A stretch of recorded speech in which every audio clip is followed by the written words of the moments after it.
The air in the council chamber was frigid, each breath forming a misty cloud. Tall pillars loomed overhead, ice clinging to their surfaces, casting long shadows under the cold artificial lights.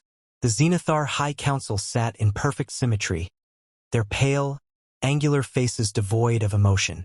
Their black, pupilless eyes remained fixed on the boy standing at the center of the room.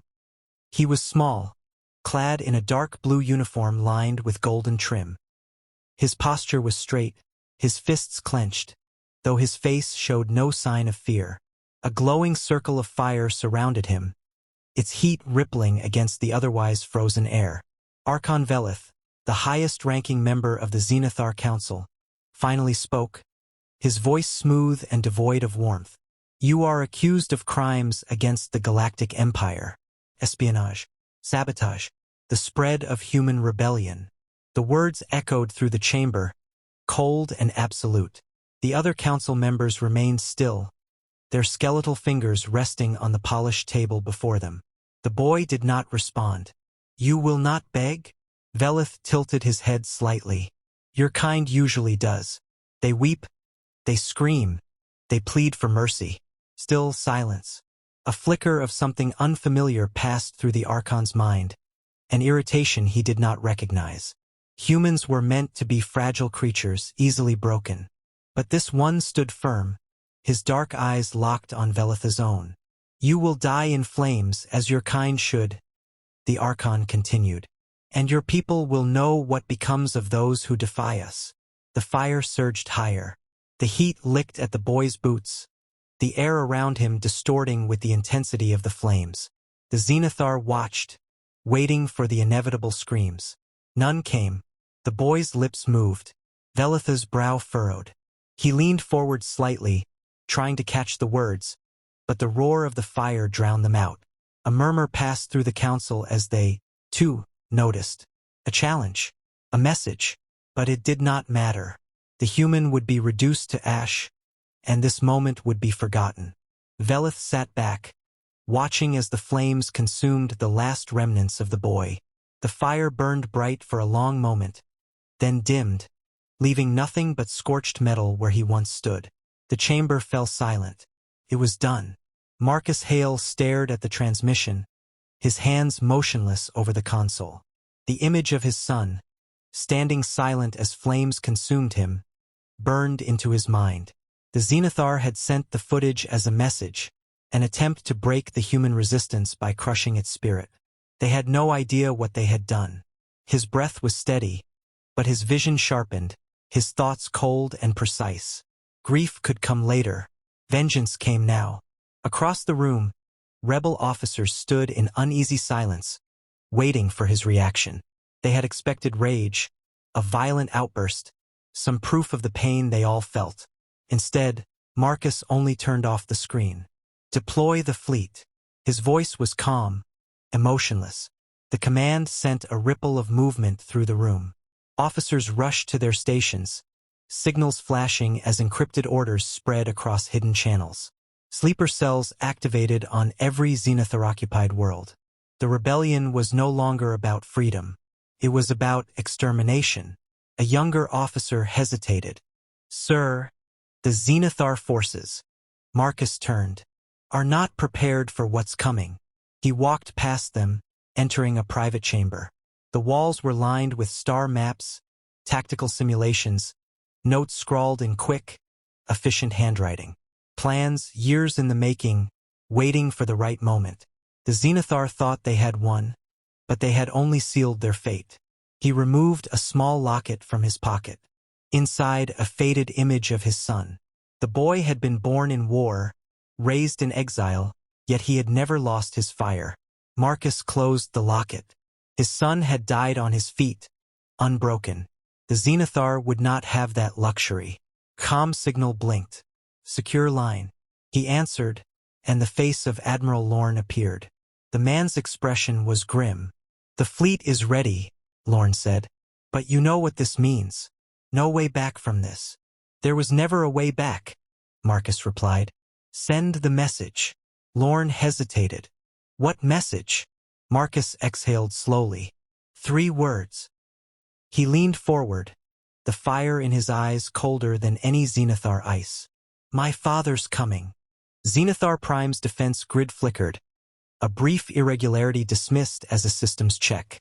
For centuries, their empire had ruled uncontested, their technological superiority absolute. No species had ever struck at the heart of their dominion. No species had dared. Until now, the first attack came in silence. Orbital relay stations, the Empire's eyes and ears, collapsed in coordinated detonations. Communications darkened. Confusion spread through Zenithar Command, their highly ordered systems unraveling. Then the real war began. On the outer colonies, Zenithar strongholds fell within hours. Human strike teams, outnumbered but not outmatched, moved through the icy corridors of enemy facilities with lethal precision. They did not fight like the Zenithar, no rigid formations, no predictable tactics. They adapted, they improvised, they struck where the enemy least expected. Entire planets burned. The Zenithar had always viewed humanity as disorderly, reckless, primitive. Now they realized their mistake. Fleet Command scrambled to mount a response.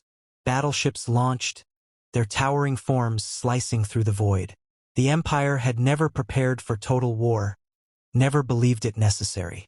Against lesser species, their overwhelming firepower had always been enough. But their enemies had never been human. Ghost ships drifted in the debris fields, silent and invisible to sensors, waiting like predators. Then, one by one, the Zenithar warships vanished in flashes of searing light, taken apart by weapons they could not detect. Panic spread. Even the cold logic of the Zenithar mind could not suppress the growing realization. This was not an uprising.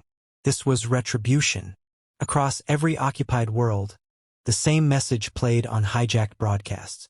The execution, the flames, the boy standing in silence. But now his final words were made clear. My father's coming. And then the feed cut to black. The Zenithar council chamber remained deathly silent as the boy stood in the center of the burning circle. The flames roared around him, their glow reflecting off the polished floors and the cold, metallic armor of the council members. 12 Zenithar sat in rigid formation, their skeletal fingers intertwined as they observed the spectacle with detached curiosity. Archon Velith finally spoke, his voice smooth and unfeeling. Human, you have been found guilty of crimes against the Empire. Your kind is a disease, a plague that disrupts order. Your execution will serve as a warning to those who still resist. The boy didn't flinch. His dark eyes remained locked onto Velith's, unreadable, unwavering, defiant until the end. One of the council members murmured, "Fascinating." Velith leaned forward slightly. "You do not beg for your life. You do not protest. Why?" The boy remained silent. A flicker of something unfamiliar passed through the council. Humans always begged. They pleaded, sobbed, screamed for mercy. It was the natural response. This was not. Perhaps he is broken already, another council member mused. No, Velith said quietly. He is waiting. The fire burned hotter. The heat rose in waves, distorting the air around the boy's small frame. The Zenithar waited, expecting him to cry out, to thrash in agony.